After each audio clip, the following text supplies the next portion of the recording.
Hello, everybody, and welcome to the update video for Alpha 32. I am Mark. I am the producer. He is he is Chris. He Do you is think we still need the to director. introduce ourselves? Mate, I'm convinced that we're picking up new members every week, Fair enough. month, Hello, I'm day. Chris. Welcome to another video where we have fuck all to talk about. Well, yes, it's tricky because it's been another bug bash Yeah. because we're getting toward the end of the project. More on that later. And bug bashes don't make for good video fodder. But, internet, worry ye not. I have a list of things to talk about which will keep you engaged. Oh yeah. The last time we did this, you said that you were going to let us all know what you really did at Introversion. And Did I? Yeah, you said, well, you know how you guys all question what I actually do at Introversion? Well, today Yeah. you're going to find out. We're still hanging on that, mate. We're still waiting for you to close that thought. I think I've been saying that for the previous 15 years, mate. Yeah. The bug Don't bashes are worry. weird, aren't they? Bug bashes are weird because the game gets immeasurably better throughout the month, you know? Having like however many bugs, stomped on it, it really improves the game a lot for the average player, but it just doesn't fit into our monthly video cycle at all, No, it's does very it? Because there's difficult to- nothing to show. It's like that thing that went wrong previously doesn't go wrong anymore. The team have been tweeting the bugs as they fix them. Yeah. So they've been taking screenshots and tweeting. And somebody said, stop tweeting all these bug fixes. Did you block him? It's like, all right, sorry. Isn't that what Twitter's for? 19,999 people enjoyed the bug fixes, but Yeah. it's this one guy. It's the internet, man. It hurts. You've got to be thick-skinned to be in this business. Yeah, Thick skin. I know what you mean. It's best not to listen to one or two occasional people on the internet, is it? Yes. Now, the video's even worse because I would have liked to have gotten Johnny Programmer involved, Yeah. but unfortunately, he's in the infirmary. Ah, has he been shanked? No, he hasn't, I don't hope not. He's telling me he's got some sort of food poisoning thing. Food poisoning. Yeah, Wow. we won't go Perfect into more timing, details. Johnny. Jesus. Yes, yeah. Maybe it's just Johnny throwing a sickie to get out and making the video, but he didn't know he was going to be in the video, so I think it's Right. I think it's genuine. Do you think so? Or- You don't or think he Johnny. was just suddenly puked when he realised he was going to have to describe what he'd been doing all month? You're such a heartless and soulless man. Work them harder. Work them harder. What do you mean they're sick? Haven't they got children? Send some of them in. Yeah. All right. I will Well. have my pound of flesh. All right. So we're going to do a bug bash video without Johnny, who was the leader on the bug bash, and without the ability to demonstrate any particular bug fixes. Oh, mate, no one's watching now anyway, so it doesn't matter. We do whatever we like. Yeah. All right. Everyone's already turned off, haven't they? They've already realised. Right. So, show me something. Show me All right. something. Your voice one sounds thing. really weird now and then. You're getting like this weird mechanical distortion. Oh, it's probably just the It's, interwebs, it's isn't just Skype going wrong, I think. it? Yeah. Yeah. Well, what can we do? Just gonna have to deal with you not talking. All right. Replace myself with a robot. Yeah. So guess what this is? So this is a prison. It's It has 1,200 prisoners in. Right, and this is genuinely the most horrible prison I've ever seen. Right, he states in his description. I'll put the link up on screen about which prison it is. It's on the Steam Workshop. He states that the aim of this prison is to be as evil as Prison Architect will allow. Right, so he's abusing the lawyer minimum cell size change. Right, which means that prisoners are no longer entitled to a 3x2 cell. And he's abusing the fact that you can have prisoners in permanent lockdown now as well. Yeah. And he's using both those features to have the entire prison population of 1,200 prisoners permanently locked down in 1x1 boxes. 1,200. How many face in the games do we have? Is it all name in the games? Is this every? No, we've got like every- 12,000 or something there. Oh, have we? Okay. Yeah, Okay. yeah, exactly. Got extras. Names in the game. 15,863 names in the game. Right. Okay. So 10 times more at least. But yeah, isn't this completely insane? So they're That never is let insane. out. Right? They're never let out. I mean, here's the regime. You know, lock up, lock up, lock up, lock up, lock up, lock up. And a little bit of eat and a little bit of work. And that's it. It's just lock up all day. They don't really get let out their cells at all. If you look down here, you can see loads of guards taking food to them. Yeah. See that? Yeah. Like, just taking trays of food because we changed it so they wouldn't starve to death anymore. The guards would take food to them. And that's now the primary method by which they eat. So those changes that we made have actually permitted a much higher level of evil. Man, I love this. I want to make a film in this. Set in this world. Well, nothing happens. That's the problem. I mean, look at the thermometer, right?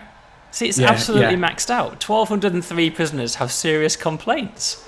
But so fucking what? Well done. Let's have a look at the needs chart. So, boo fucking who? Oh, you want to see your family, do you? Oh, boo fucking who? Looks like you get to lock down in your jail cell all day. We don't care. What about the sleep need though? That's going to kill them, isn't it? Well, they collapse with exhaustion and they just go to sleep in their cell box. Oh, right. You can't die of sleep exhaustion in the game. Yeah. It just drives you up the wall, And so there are pretty frequent deaths because free fire is permanently turned on. Right. And there are armed guards everywhere. So in the rare instances when somebody decides to rebel against this prison that he's in, he's instantly shot in the face by a shotgun guard. And it's profitable as well. Look at this. Is it yeah, he makes like $100,000 a day in profit. That is just awesome. Because he's got a huge prisoner grant, right? Because he's got all these maximum security prisoners here, and he's got not especially high expenses. He's got he's got his food meal variety turned to 0. So if you look in the kitchen, there's this mammoth kitchen in the middle, and all they have is green veg. Right? Sacks of green veg. That's awful, isn't it? Isn't it? Terrible. The only reform programs running are guard taser certification and the death row process. I've never seen anything like it. I mean, this is the most extreme. Oh, it is brilliant. Yeah. We do have, even though it's a bug bash, we have 1 or 2 new features. Death Row has had a couple of upgrades. You'll see now that there's a little update thing here in your to-do list. There's Death Row inmate status. So this guy's actually got quite a lot of Death Row inmates down here. So if you recall previously, you could choose to proceed with the execution once your Death Row prisoners were below a certain threshold. It was kind of up to you, but there was a legally defined threshold below which you were safe. Yeah. But if you have a lot of death row prisoners, it's a little bit of a pain in the arse, kind of cycling through them all, trying to find what status everyone's in. Yeah. So now you have this handy to-do thing that tells you, like, these are your current 5 lowest graded death row inmates, right? Yeah. And you can see that Matt Luther is already below the legal threshold. He's ready for the chop. And that's why he shows up green. Yeah. Okay. There you go. Matt. We made another change as well. You know how you get three strikes and you're out with death row, don't you? So if you proceed with executions and then they turn out that evidence comes to light later that they would have been released or turned to death row, turned to maximum security prisoners. If you do it wrong 3 times in a row, you get fired. Right? That was the case previously, but there's now an additional danger level, which is that there's always a small chance that they're actually innocent of the crime. It's about 5%.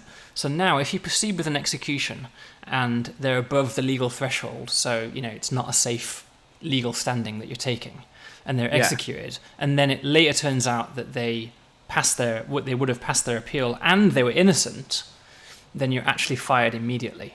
It's instantaneous game over when it happens. Game over. It's a very low chance of happening, but it's always there in the back of your mind. Because you can't even take one chance with that danger being there. And I think that it makes sense because it's been like in the news, when you hear about executions that go terribly wrong, often statewide executions are put on pause for a while they figure out what went wrong. It's that kind of level of fuck up, Yeah. That's that change. I think that's all of our... Oh no, there is one new feature. Yes. The lawyer. Do you remember the lawyer? Yes, of course, I remember lawyer. The lawyer's got another power now. I hope I never have to have a conversation with our actual lawyer about our in-game lawyers because I feel a bit bad, like our lawyer would think that I have such a low opinion of them. It's all very cynical, isn't it, the lawyer's powers? Yeah, well, no, I don't think so. Lawyers, the characters and things, aren't they? Well, now, so there's always the persistent threat of game over, right? So, 20 deaths in one day puts you on warning, doesn't it? Yeah. And then I think it's 3 more deaths the next day is enough to get you fired. So you can try to avert it, but on a prison like this, for example, it'd be very difficult to guarantee that you didn't have 3 deaths in the next day. So you're facing Yeah, a right. very real chance of game over. Well, now the lawyer can do a little bit of legal legerdemain. Is that the right word? It is the right word, yes, indeed. You can do a little bit of legal conundrum. Legal legerdemain, yes, Yeah, brilliant. Well done. a little bit of legal fancy. And so the way that it works is Perhaps he would need a degree of intrepidity. a degree of intrepidity. Wow, I love that sentence. It's good, isn't it? It's good. What's that from? Oh, come on, you. Oh. Star Trek. Star Trek something. Yes, Star Trek. Keep going. Star Trek. It's Spock, isn't it? Spock says It's Spock. It's Spock. I think it's Star Trek a 6. certain amount of legerdemain and, They're off to and get, a degree of Kirk, intrepidity. because he's on the ice planet in prison. Yeah. And Spock's in command, and he says what we need down is some linguistic legerdemain and a degree of intrepidity. Well done, Spock. That's good, isn't it? It's good, isn't it? That's kind of writing that stays. He never in your brain. says that in J.J. Abrams' reboot, does he? No, but it's all about children, isn't it? Huh? Kirk's about 7, isn't he? 17. He's given Yeah. the Enterprise. I understand what you're saying. I'm just saying that Star Trek 6 is from a different era, isn't it? You know. Yes. And that kind It's of. very much so. Anyway. But Star Trek 6 is potentially an all-time classic science fiction movie. Interesting. It transcends the Star Trek universe, I think. Yeah, it's of its good. time, isn't it? It's very much Cold War era science fiction, isn't it? And making peace with the Russians, our sworn enemy. That's right. Kirk the racist. Kirk the racist. That's right. Yeah, let them die and all that. Yeah. Let them die. We don't trust them. I hate them. Let's let them die. One of the guys says the opportunity here is to bring them to their knees. That's right. Then we will be in a position to talk. Exactly. Yeah, that's a great scene, that, isn't it? There's so many great scenes. Don't wait for the translation. Answer me now. They have that awful dinner, don't they, where they invite Yes. the Klingons over, and it's all really awkward and everything. And Yes, and then the girl Klingon starts giving it the inalienable human rights. That's right. Yeah. Only you could hear yourselves. The Federation is a. She basically says the Federation is a white man only zone, doesn't she? But in science, she says it in science fiction terms. Yeah. She's saying this old guard that exists, aren't willing to accept Klingons among its members. Very interesting stuff. Right, I was telling you about the lawyer, wasn't I? Yes, that's right. So he can get you out of trouble, right? So if you're on warning, if you've had 20 deaths in a day and it's saying 3 more deaths and it's game over for you, you can go to the lawyer and he can do his legal defense, which costs $50,000 and takes 3 hours, and he effectively puts in the paperwork to get you out off the hook for that particular offence. But here's the rub: you have to be prepared in advance, right? The legal prep takes 72 hours, which is longer than the normal 24-hour warning period that you get for a game over event. So you need to have invested your $50,000 and 72 hours of your lawyer's time to get it ready to go, and then you've got this kind of extra life if you need it. Right? You've got your get out of jail free card. That's what it is. Your get out of jail free card. But once it's used up, it's used up. Yeah. So I ran a little survey of our customers, and found out some interesting facts. I found out that about 40% are younger than 17. I was a bit surprised about that. I found out that 90% of them were male. I was a bit surprised about that as well, even though I know that that's pretty much correct across the gaming world. I did think we had a few more female players. 10% female players is actually quite high. Yes, it's doing well. You got to look at that. And yeah. And I also found out that 60% of our audience use Facebook. Everyone uses Facebook. Facebook has like a billion users. But we don't. I use Facebook. Well, not. I just recently looked at pictures of your 1-year-old boy on Facebook. Well, I came to your party. Yeah.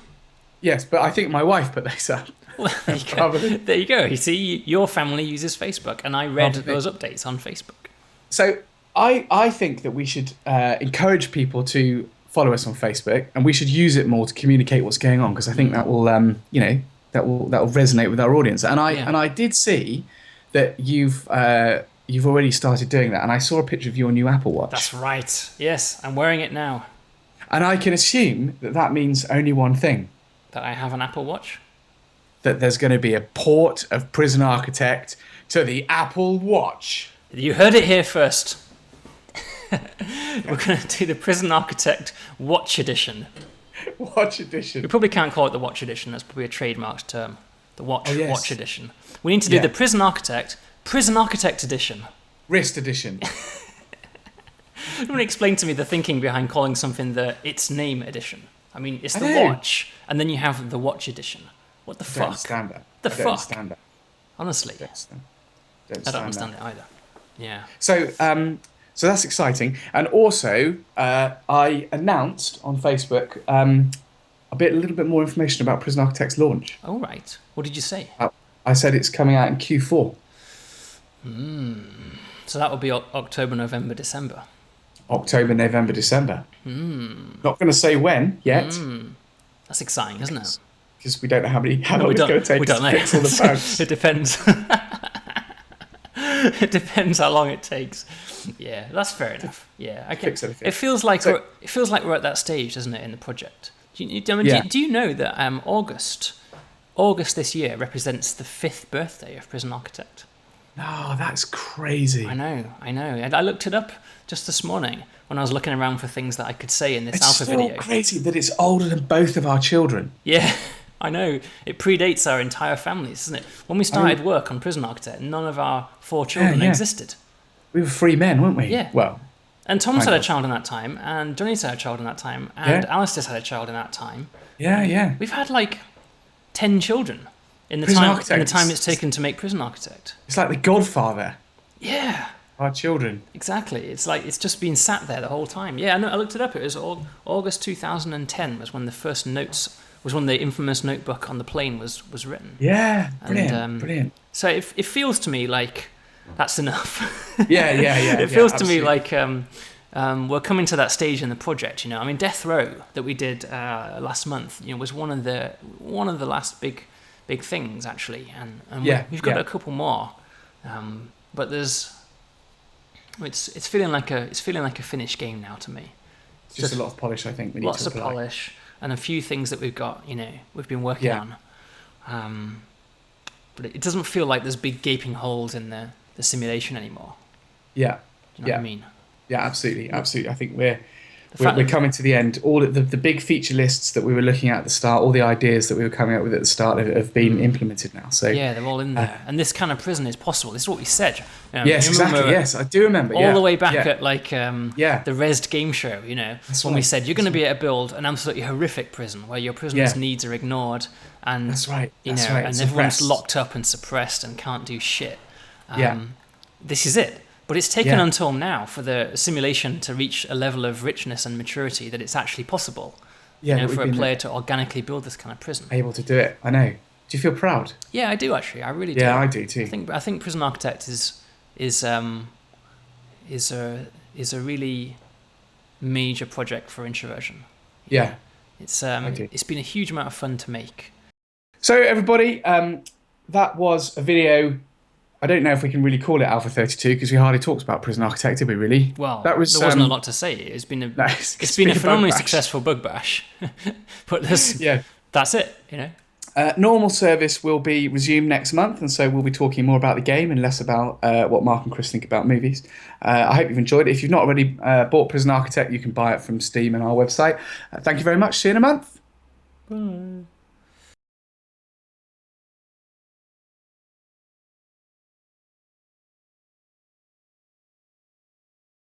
So I've got a confession. Okay. I'm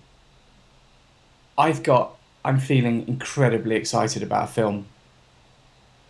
And I think you know me well enough to be able to know what film I'm talking about. Yeah, I fucking loved it too, mate. I loved it too. And I'm scared to love again, Yes. I'm scared. Yes, I'm scared yes. to risk it. To risk the chance that even though he's not involved anymore, you know, Lucas's arm is still long, isn't it? Yeah. And he can still fuck this shit up. Yes, he could. But it was just. It was a fucking brilliant trailer, wasn't it? Yeah. I didn't quite get it. I thought I wasn't watching the official trailer. Yeah. When I saw that. Oh, you thought it was like a fan edit or something. Like, if only it was like this, They looked the same, Okay, but it's just that trailer really did do all the right things to reassure me, that It didn't have that awful shiny CG look that the prequels, No. episode 1, 2, and 3 always had. It didn't have that awful wooden Natalie Portman acting and that stupid boy that played Anakin that were just terrible. And it didn't have Jar Jar. What it had was just back to the old style. Everything looked really gritty and dirty, and but it looked beautiful as well. That Star Destroyer crash in the desert. Yeah, exactly. Yeah, it just looked. It's like, you remember. It's such an iconic scene when Luke is looking out over the two suns. Yeah. You know, and the music's playing, and he's going from Anakin the farm boy to he's not Anakin, Skywalker. Sorry, not Anakin. Yeah, of course he's Luke, isn't he? But he's going from just being like a naive farm lad to this hero. Basically the magic that they had in the originals that was totally missing in the not only the prequels, but also the re-releases had the same problem. You know, this is part of why I think that it stirs up such strong emotions in people. That in 1997, when CG wasn't really that good yet and still kind of looked a bit fake and plasticky, Lucas decided to go and reinsert a load of shit CG into the original films. And he put a load of really crap 3D shots into the original films that didn't look right at all and looked totally out of place, and just basically butchered it and immediately reminded you that you were watching a remake. And then a few years later, he went back and just sodomized the grave once again by retroactively adding in pictures of all the actors in the prequels. You know, that's right. Practically added Jar Jar Binks into the original series. You know, just for consistency. When everyone hated those characters, and he just really, really fucked it. You know, and even now with modern CG, it would be a challenge to add CG to the original Star Wars that looked as if it was in place. But doing it back then was an impossibility, and Lucas never had the kind of insight to realize that was not going to work. The wrong thing to do. Yeah, exactly. Absolutely. And then, you know, but those the middle three, they're old movies now. Yeah. You know, the middle three, they're 10 years old now. Yeah. You're talking about the prequels. I'm talking, whatever they're called, 1, 2, Revenge 3, of the Sith Lord. You know, I don't even know what they're called. They haven't aged at all well. I mean, they weren't good. They weren't good films first time around. They were awful films first time around. But the CG, the heavy use of CG and green screening that he just relied on to get all those shots just looks shit when you watch it again now. It looks so bad. It looks like a graphics demo from the early 2000s, you know.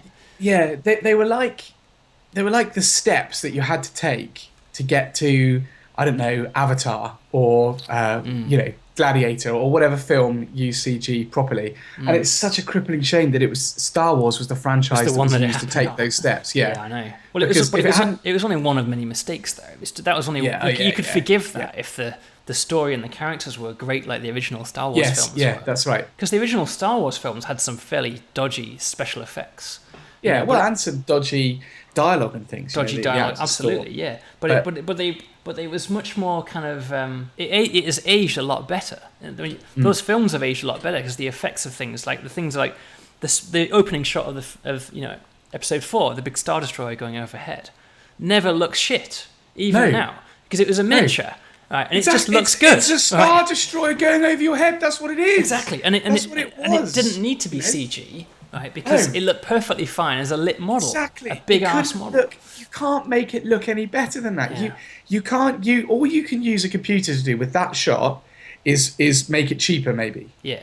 You know, and the lasers, the After Effects, that's what you use. Yeah, maybe the lasers, things like that. And like but the imposing, the sense of scale that you get when that thing rumbles over your head, right? Exactly. And you've got to remember, the audiences had seen that before. They'd seen, I can't remember quite the order. Like but 2001 and stuff. There were other space science fiction films. Slow-moving space shots. But then, and that's what Star Wars started out as. So it says, here you go. Yeah. This is a language that you understand. Here is a big spaceship slowly moving across the... That's right. It actually opens with a rebel ship, doesn't it? Just going underneath, and it's like, so that's an enormous ship. And then the Star Destroyer goes overhead. It's like, oh my God, that's a fucking gigantic ship. Look at the size of that thing. But then later you get the TIE fighters, and that had never been used before. I forget what they called it. You know, when they put the cameras on. Yeah, the motion tracking stuff. Yeah, motion tracking. Absolutely, things. yeah. So basically the model stays still, and the cameras perform the inverse move around the model to create that shot, and then you composite all at the end.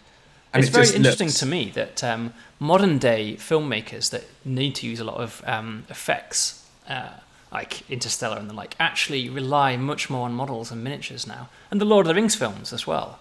There's a lot of there's a lot of CG in those films, but they also used very, very big models to create their spaces, just because they felt the result was better. Yeah, I wonder if that is like a fashion thing. I don't think so. No, I don't think so. I think it is just that CG isn't that good.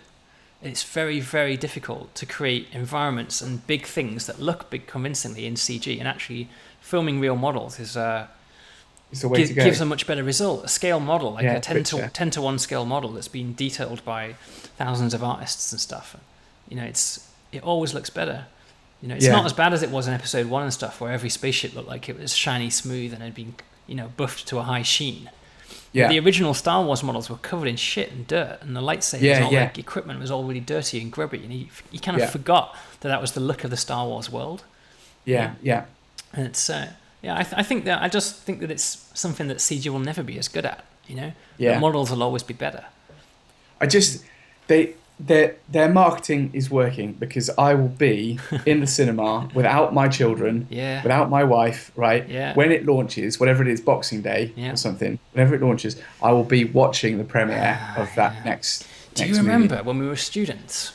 We went to see Star Wars Episode 2 in the cinema in Leicester Square, and C-3PO was there. Oh yes, do you remember that? Of course. Yeah, Anthony Daniels. Yeah, that's right. He was there, and he came out, and he kind of warmed up the crowd a bit, didn't he? And he got everyone. He got everyone to do the Ewok worship dance, didn't he? Yeah. And then the film started, and that was the last moment I had any fun that evening, because I thought this is the film where he can pull it back. Right, Episode 1 wasn't that great. All right, but I think we're done with Jar Jar at least. Let's get back to Star Wars now. And then it was just fucking atrocious, right? Just that fucking Hayden What's-His-Face that played Anakin, the sport teenager. Yeah, and then ended on the topic we've just been talking about, with a CG Yoda having a lightsaber fight with Saruman. It just looked ridiculous, wasn't it? He was fucking fighting Saruman, wasn't he, with a lightsaber, and he's going and doing all these ridiculous spins in the air and everything. And Yoda had been like this wise old man, who just walked around and stuff as a puppet. And it just, to me, that was everything that was wrong with Star Wars. Sacred. Right there, yeah, exactly. It was like I felt Lucas behind me, exactly. My childhood was dying right there, and it really was. The Star Wars films really were going to be like some of the worst films ever made. I couldn't believe it. They'd gone from being my all-time favorites to this is some of the worst shit I've ever seen. Yeah, exactly. Just stuff that you would never talk about or remember, just fade into oblivion. But it didn't. It picked up a whole new audience. So I guess in that way, you have to kind of. Yeah. Well, we'll wait and see. If the next 3 are as good, if they take us back, then we'll have to give some credit to the middle 3 that kept the franchise alive. I suppose. Yeah, I don't know. Or maybe not. Maybe that's like saying the abusive Godfather. But I still have. But I still just. Family yeah, day. But I still. I don't. I don't hate George Lucas or anything, despite everything I've said. I think you do. And if you don't. No, because I still love the original films. I still love the original films. They're still wonderful films. They are still wonderful. And I don't know whether you're getting your hopes up badly, because it's J.J. Abrams, isn't it? Doing the reboot. Yeah. And we just said earlier about. I mean, I know for a fact that you hate the Star Trek reboot. I do. You hate it with a passion. Yeah. And it's going to be the same. It's going to be more the same. It's going to be all out action. There's going to be. What I hate about it is watching those. There were a lot of nods back to the original series, and I quite like Battlestar Galactica. Made me just hunger for gritty, dark, ultra realistic sci-fi. And the rebooting of Star Trek, the 2 major mistakes were, firstly, I just couldn't believe any of the sets. The engineering set was just ridiculous. That you would build such a cavernous void. It's a huge open spaceship. It's like when some idiot getting zoomed around in Jeffrey's tubes. Anyway, it was ridiculous. And also, Kirk is a man, not a boy. Right. He's not a boy. If you look at... Well, he kind of was a boy in the original Star Trek series. I don't know that he was. I think he was in his 30s at least, wasn't he? I understand what you say. You're saying that the character behaves very much like a boy. I mean, he bullies his way around. He effectively mutinies his way to captain, doesn't he? And then he takes over, and then he's an awesome captain. But I hated that. Oh, hang on.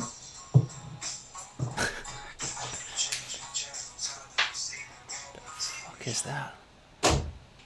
How many times have I told you to put your phone on Do Not Disturb?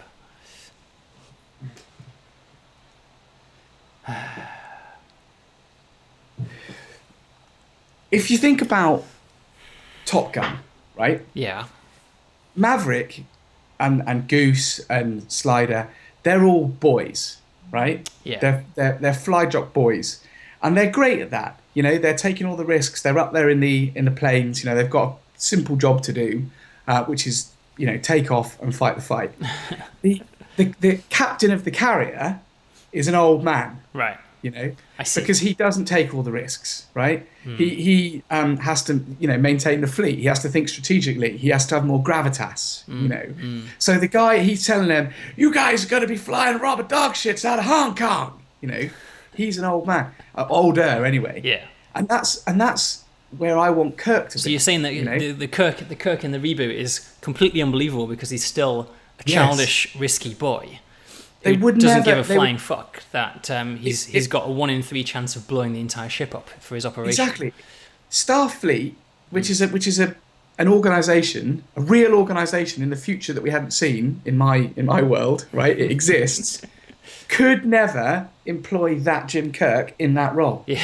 Therefore, well, they don't employ him in that role. He mutinies his way up to that role, doesn't he? He puts people out of action, and then he goads Spock, the more experienced captain, into you know, I've had an emotional response. I need to step down, and then he fucking takes over.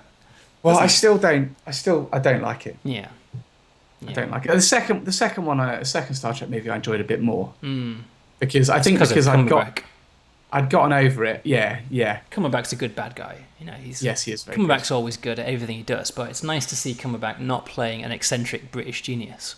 And I thought I'd also put aside my gripes against young Kirk.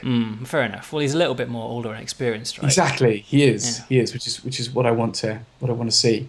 And so hopefully, Abrams won't put. I mean, you see, it's like, if you look at Star Wars, there's very similar parallels here, right? Because Luke is very young. Yeah. So don't get me wrong. But all he does is he flies an X-Wing around, right? Yeah. They don't say to Luke, "Oh, here you go. You can be commander of the fleet." Yeah. No, I understand what you're saying. Yeah, absolutely. And Luke's journey in the original 3 films is from a boy to, and in the middle film, he goes off half-cocked, doesn't he? And he pays for it, right? Because he almost loses his life, and it's a completely disastrous encounter. And it's only by the time that he gets to the 3rd film that he's gained enough gravitas and wisdom to actually confront Vader properly. Yes, you know, and that's important. But so the Kirk in the Star Trek films is still the Kirk from The Empire Strikes Back. Yeah, right. And he would just lose. He would lose all the time because he's an angry boy. Yeah, he's not thinking properly. You know, and he needs to be in control of himself. Yeah. Yeah, I don't know. I hope, mate. I really hope so. Yeah, you know? I do. I really hope so. I'd love there to be 3 awesome new Star Wars movies. Yeah. I know, but it might just be one of those things where, you know, you're not 7. Yeah, true. You're just not 7, and but you can still have wonderful experiences in the cinema, mate. You can still, you know, the cinema can make you feel like you're 7. Of course, but the things that we love now are always like, you know, the things we always talk about are always like gritty, dark, Nolan shit. Yeah, you know what I mean? Yeah. With really profound stuff going on and deep in its themes, and I don't know if Star Wars is the right universe for that kind of thing. You know what I mean? Yeah, no, I do. I do know what you mean. Just don't know.